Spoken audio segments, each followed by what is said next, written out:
দেখুন, আপনার বাড়িতে যদি এরকম ধরনের একটি পদ্ম ফুল চুলা থাকতো তাহলে আপনার কেমন লাগতো? তাহলে দেখুন এই চুলাটি কিভাবে তৈরি করবেন। আমি খুব সহজ পদ্ধতিতে এই চুলাটি আপনাদের তৈরি করে দেখাচ্ছি। প্রথমে এরকম একটি গোল সার্কেল তৈরি করে নিন। এই সার্কেলের ভিতরে একটি বোতল বসিয়ে এর চারপাশ থেকে উঁচু করে মাটি দিয়ে দিন। তারপর মাটিটাকে হাত দিয়ে সুন্দর করে সমান করে দেব।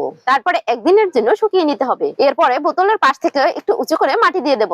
এখন চুলাটির মুখ তৈরি করার জন্য এখানে একটি বোতল বসিয়ে এর উপর থেকে আবারও আমি মাটি দিয়ে দিচ্ছি। এখন চুলাটি শুকানোর পরে বোতল দুটিকে তুলে নিতে হবে। আমার ভিডিওগুলো প্রথম থেকে থাকলে অবশ্যই একটি লাইক দিবেন এবং ভিডিও কোথা থেকে দেখছেন অবশ্যই কমেন্টে জানিয়ে যাবেন। চুলাটি লিপে শুকিয়ে নিয়ে এখন এর উপর থেকে আমি কয়েকটি পাপড়ি কেটে নেব। প্রথমে চুলাটির উপরে কয়েকটি পাপড়ির দাগ কেটে নিয়েছি। তারপরে দাগ কাটার পাশ থেকে একটি কাঁচি দিয়ে কেটে নেব। ভিডিওটি খুব মনোযোগ দিয়ে দেখুন।